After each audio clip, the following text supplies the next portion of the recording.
Assalamualaikum warahmatullahi wabarakatuh. Desain universal untuk pembelajaran. Konsep UDL, Universal Design for Learning atau desain universal untuk pembelajaran adalah sebuah kerangka perencanaan pembelajaran yang dapat meningkatkan akses yang bermakna dan mengurangi hambatan belajar peserta didik dengan kebutuhan belajar yang beragam, termasuk peserta didik penyandang disabilitas.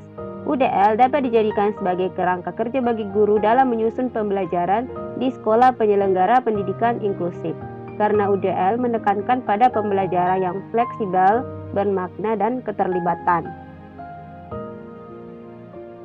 Untuk menerapkan praktik pembelajaran pendidikan inklusif, ada 4 prinsip yang dapat diterapkan. Yang pertama, yaitu menyediakan kurikulum yang menantang, menarik, dan fleksibel bagi semua peserta didik. Yang kedua, merangkul keragaman dan responsif terhadap potensi dan tantangan dari setiap individu. Yang ketiga, menggunakan praktik reflektif dan pembelajaran berdiferensiasi. Dan yang keempat adalah membangun komunitas didasarkan pada kolaborasi antara peserta didik, guru, keluarga, profesional, dan lembaga masyarakat.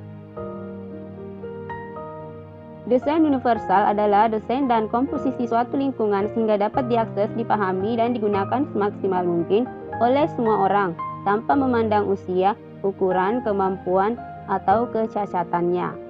Para arsitek dalam mendesain sebuah bangunan modern begitu sangat memperhatikan kebutuhan penggunanya, yaitu dengan mempertimbangkan 3 prinsip desain universal. Yang pertama, prinsip usable atau dapat digunakan. Yang kedua, prinsip aksesibel, yaitu dapat diakses. Dan ketiga adalah prinsip inklusif, yaitu memperhatikan keberagaman. Adapun tahapan dari desain universal ada 3. Yang pertama, tahap advokasi. Tahapan dalam upaya meningkatkan kesadaran akan adanya kebutuhan yang beragam dan memotivasi kita untuk melakukan perubahan. Yang kedua, tahapan akomodasi, yaitu pemberian dukungan terhadap individu sesuai kebutuhan dan permintaan. Yang ketiga, tahapan aksesibilitas, yaitu tahapan di mana tercapainya lingkungan yang telah direkayasa dan dapat digunakan oleh semua orang pada saat dibutuhkan. Selanjutnya, konsep desain universal ini dikembangkan oleh para pendidik di Harvard untuk pembelajaran. Desain universal ini dapat diimplementasikan dalam pendidikan dan memberikan manfaat bagi peserta didik. Tidak hanya bagi mereka yang rentan terpinggirkan, namun juga bagi peserta didik lainnya. Universal Design for Learning dikembangkan berdasarkan pada penelitian dalam ilmu neurologi, psikologi perkembangan, dan keragaman cara belajar. Penelitian telah mengkonfirmasi keberadaan 3 jaringan otak yang terlibat dalam pembelajaran, yaitu jaringan afektif, recognition, dan strategi. Pada jaringan afektif, guru harus memperhatikan mengapa siswa mempelajari ini, apa manfaatnya dalam kehidupan sehari-hari sehingga terbangun motivasi dan minat dari peserta didik. Kemudian pada jaringan recognition atau the word of learning, guru harus memperhatikan apa yang akan dipelajari, mempresentasikan pembelajaran yang dapat mengakomodasi keunikan gaya belajar, potensi, dan tantangan yang dimiliki oleh setiap peserta didik. Yang ketiga adalah jaringan strategi atau the how of learning, bagaimana cara mempelajarinya. Guru memberikan kesempatan kepada peserta didik untuk mengekspresikan atau menunjukkan apa yang telah mereka pelajari sesuai dengan kompetensi yang dimiliki.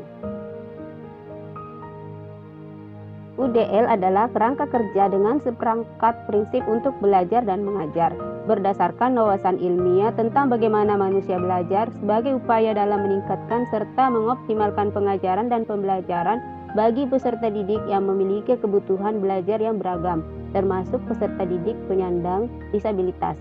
Adapun tujuan dari UDL yang pertama, memberikan kesempatan yang sama bagi semua peserta didik untuk berhasil. Yang kedua, menciptakan lingkungan belajar yang menantang, bermakna, dan fleksibel yang bekerja untuk semua peserta didik. Yang ketiga, mengembangkan berbagai metode pengajaran untuk menghilangkan hambatan belajar. Dan yang keempat, membantu peserta didik untuk menjadi pembelajar yang mahir. Ada 3 prinsip UDL. Yang pertama yaitu multiple means of engagement, yaitu menyediakan berbagai cara keterlibatan untuk mendukung pembelajaran afektif, yaitu mengapa kita belajar, mempertimbangkan bagaimana melibatkan peserta didik guna merangsang minat dan motivasi dalam belajar melalui kegiatan seperti pembelajaran kolaboratif, permainan, dan simulasi, nyata dan virtual. Yang kedua yaitu multiple means of representation, yaitu menyediakan berbagai sarana yang representatif untuk mendukung cara kita memberikan makna pada pembelajaran, yaitu menyediakan konten melalui berbagai cara seperti diskusi, bacaan, teks digital, dan presentasi multimedia. Yang ketiga yaitu multiple means of action and expression, yaitu menyediakan berbagai cara berupa tindakan dan ekspresi sebagai upaya dalam mendukung cara belajar yang strategis, memberikan kesempatan kepada peserta didik untuk menunjukkan pemahaman mereka dalam berbagai cara seperti melalui tes atau makalah, melalui seni, presentasi multimedia, dan rekaman digital. Bagaimana merancang pembelajaran dengan menggunakan kerangka UDL? Ketika guru ingin menerapkan kerangka UDL dalam menyusun rencana pembelajaran, maka guru dapat mengambil tahapan desain universal pada bidang arsitektur, serta mengimplementasikannya dalam bidang pendidikan. Adapun tahapan tersebut yang pertama yaitu tahap advokasi, yaitu membangun kesadaran akan adanya kebutuhan yang beragam dari setiap peserta didik, saling menghargai, memotivasi, dan percaya diri untuk keberhasilan dalam pembelajaran. Yang kedua yaitu tahap akomodasi. Guru diharapkan dapat mendesain sebuah pembelajaran yang dapat mengakomodasi keberagaman peserta didik yang ada di kelasnya. Oleh karena itu, guru harus melakukan pemetaan mengenai keberagaman gaya belajar peserta didik, keberagaman minat, dan juga melakukan asesmen sehingga guru dapat mengetahui profil belajar peserta didik, sehingga guru dapat mengetahui kebutuhan belajar peserta didik.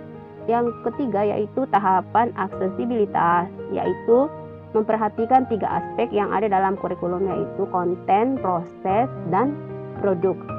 Apa yang ada dalam konten yaitu menyangkut apa yang akan kita ajarkan, apa yang ingin peserta didik pelajari, dan apa yang ingin peserta didik ketahui.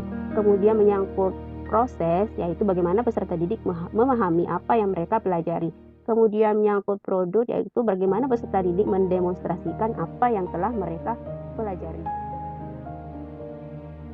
Untuk mengimplementasikan prinsip UDL dalam rancang sebuah pembelajaran, maka guru harus melakukan beberapa hal sebagai berikut. Yang pertama, mengenali keberagaman peserta didik. Yang kedua, mengidentifikasi faktor-faktor yang mungkin menghambat pembelajaran. Yang ketiga, menganalisis potensi sekolah. Yang keempat, menentukan tujuan pembelajaran yang jelas. Yang kelima, menciptakan lingkungan yang dapat memotivasi peserta didik untuk belajar fleksibel dan melibatkan semua.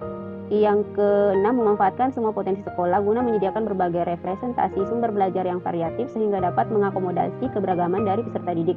Yang ketujuh, memberikan kesempatan yang beragam bagi peserta didik dalam proses penilaian dengan cara mengekspresikan setiap hal yang didapat atau dipahami dalam pembelajaran. Yang kedelapan, membantu peserta didik untuk menjadi pembelajar yang mahir. Terima kasih. Assalamualaikum warahmatullahi wabarakatuh.